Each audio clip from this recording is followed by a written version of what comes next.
തൃശൂർ എളനാട് വനത്തിൽ കാട്ടുതീ. എളനാട് ഫോറസ്റ്റ് സ്റ്റേഷന് തൊട്ടടുത്തുള്ള തേനായിക്കുളം പ്രദേശത്താണ് കാട്ടുതീ പടർന്നത്. ഒരേക്കറോളം ഭൂമിയിൽ തീ പടർന്നു. തീ അണയ്ക്കാനുള്ള ശ്രമം തുടരുകയാണ്.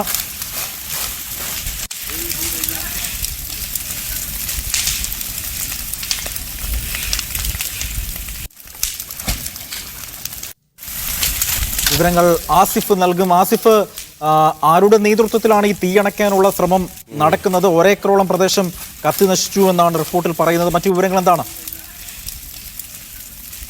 തൃശൂർ എളനാട് വനത്തിലാണ് ഈ കാട്ടുതീ പടർന്നത്. എളനാട് ഫോറസ്റ്റ് സ്റ്റേഷന് തൊട്ടടുത്തുള്ള തേനായിക്കുളം പ്രദേശത്താണ് ഉച്ചയോടുകൂടി ഈ കാട്ടുതീ പടർന്നത് ശ്രദ്ധയിൽപ്പെട്ടത്. ഇപ്പോൾ എളനാട് ഫോറസ്റ്റ് സ്റ്റേഷനിലെ ഉദ്യോഗസ്ഥർ തീ നിയന്ത്രണത്തിലേക്കുള്ള ശ്രമങ്ങൾ നടത്തി വരികയാണ്.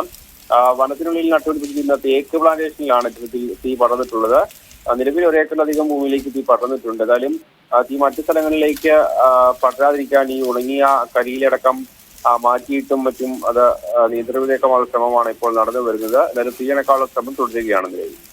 ശരി, ആസിഫ് മുഹമ്മദാണ് വിവരങ്ങൾ.